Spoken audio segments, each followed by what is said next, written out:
Hi everyone, Indian in the Cupboard, and this is now our last chapter in the book, if you can believe it, and it's called Brothers. Chapter 16 is called Brothers.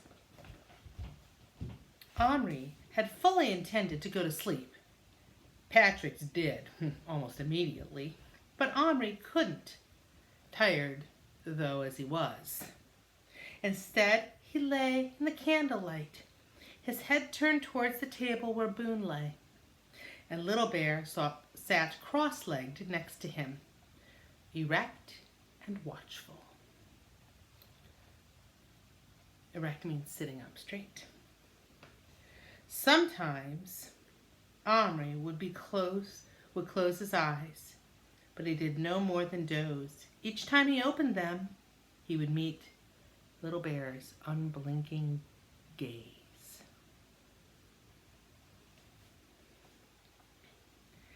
It was partly the rat that kept Omri awake. It pattered around under the floor for hours, making Omri nervous, but it never came anywhere near the men.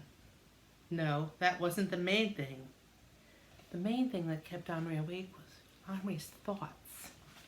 Do your thoughts sometimes keep you awake at night? They do me. What was he going to do? He would bring Little Bear's woman to life, as he had promised. But then what? It had been hard enough with only one little being to feed, protect, and keep secret. Much harder after Boone came, and now there'd be three, and one was going to be a woman. Young as he was, Omri knew that one woman and two men spelled trouble. And what if there were children? For all Little Bear's unpredictable moods, his demands, his occasional cruelties, Omri did like him. I like Little Bear too. I think you guys do too. He wanted to keep him, but he knew now that really wasn't possible. Whichever way he thought about it, the end was the same.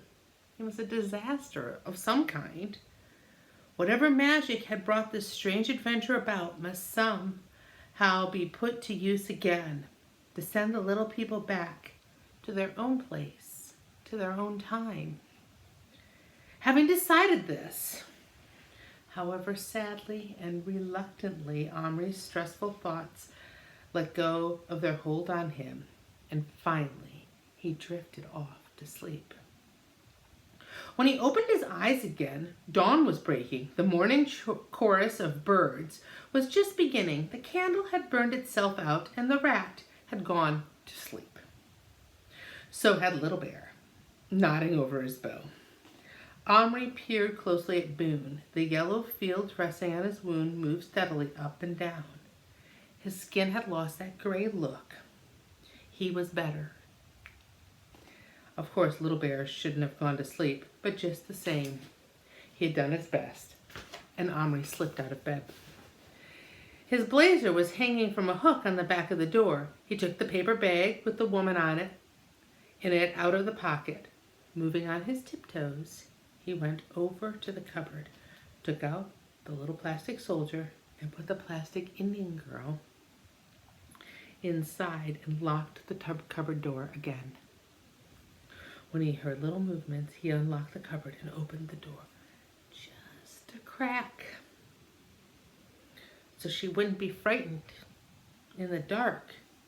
Then he got back into bed, covered himself up, all except his eyes, and stayed perfectly still to watch what would happen. At first, nothing did.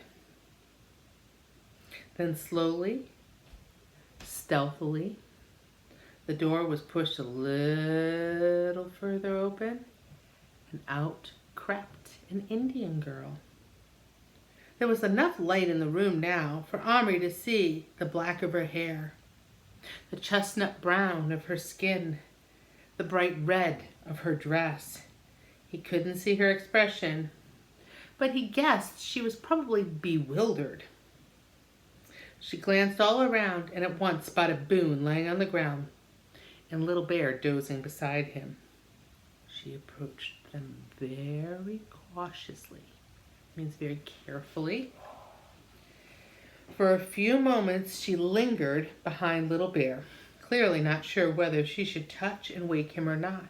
She decided against it, and circling Boone's feet, sat herself cross-legged on his other side, facing Little Bear. She sat staring at him. The three of them were so utterly still they might as well have been plastic. Then a blackbird outside gave a particularly loud chirp, and Little Bear sat up sharply. At once he saw her. His whole body gave a jolt. Omri felt a prickling up the back of his neck. The way they looked at each other. It went on a long time. Then slowly and both together, they rose to their feet. Little Bear spoke to her quietly in a strange language. She answered, and he smiled. Standing there on either side of Boone, not touching, they talked for some minutes in low voices. Then he put out his hand, and she put hers into his. They stood silently, and then their hands dropped, and Little Bear pointed at Boone and began talking again. The girl crouched down, touched Boone gently and expertly. She looked up at Little Bear and nodded. Then Little Bear looked around the room and he saw Omri. Omri put his finger to his lip and shook his head, as if to say, "Don't tell her about me yet." Little Bear nodded. He took the girl by the hand and led her to the seed box, up the ramp, into the longhouse. After a moment or two, he came out again. He ran the length of the table till he stood at its edge, as near to Omri as he could get. "Do you like her?" Omri asked. Little Bear put his hands to his belt and unfastened it. "I like. Fit wife for chief. I pay much for her."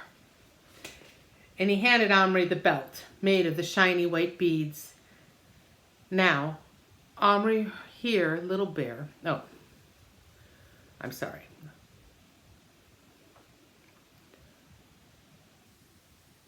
This is in Little Bear's voice, so I'm going to do it again.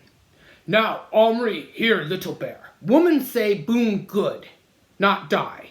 Little Bear pleased. Omri, take Boone, put in longhouse.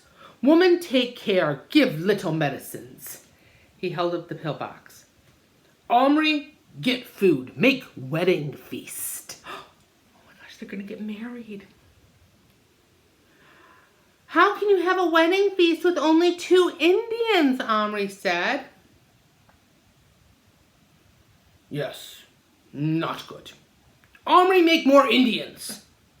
"Come to feast?" he asked hopefully. When Omri shook his head, Little Bear's face fell. "Little Bear, wouldn't you rather have your wedding at home with your own tribe?"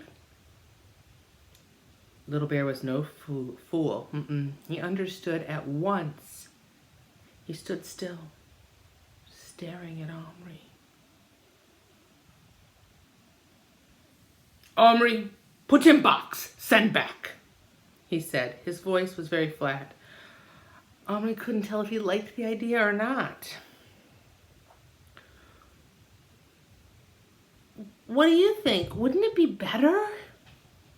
Very slowly, the Indian nodded his head. "And Boone?" "Boone, too." "Make him my brother first." "Yes, then I'll send you all back." "When?" "When Boone is well enough." Once Omri had decided, every day that passed was important because it was one day nearer to the last. I'm going to stop right there with this first reading. There's only going to be one more reading left in this chapter.